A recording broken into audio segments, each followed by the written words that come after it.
On the 16th of August, the Calpe House Trust responded to the call by Marlene Hassan Nahon for an independent audit into the Trust's purchase of the new building. She described the response as aggressive and indignant, and has replied with a new set of questions which she says remain unanswered by the statement. The Trust said the new building was purchased because the old one had become too small and inadequate.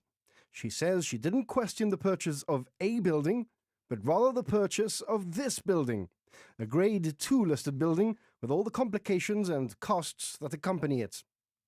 In her letter to the Trust, which she has made public, Ms. Hassan Nahon also questions the Trust's assertion that Norfolk Square is a 2-minute walk away from St. Mary's Hospital, the most used hospital by GHA-sponsored patients. She says the GHA statistics for 2016 show St. Mary's is actually the 9th most used hospital, with the most used one, St. George's, a 1-hour taxi ride across town.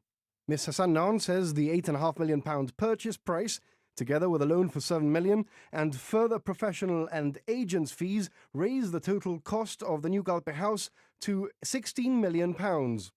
She quotes Albert Bohio, who was interviewed in the Panorama, saying the building came through an agent whom he met socially, and asks if any other agents were engaged to seek other properties.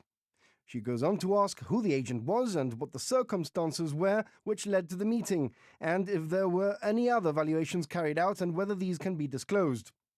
The MP also asks the Trust to disclose why greater care wasn't taken to look for asbestos prior to the purchase, and whether floorboards were lifted for inspection during the surveys. She asks whether the survey documents can be made public.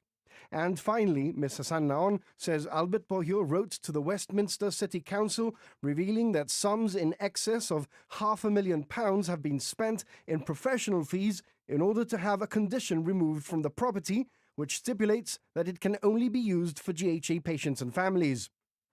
The Trust said in its statement that the removal of this clause was because it received advice that it could benefit from the VAT rate on certain matters. She asks what these matters are and who provided the advice. In a statement attached to the letter to the trustees, Ms. Hassan Nahon says the government, whom it turns out owns 51% of the new Calpe House Limited Company, can no longer wash its hands of this issue, and repeats her call for an independent investigation into the purchase of the new Calpe House.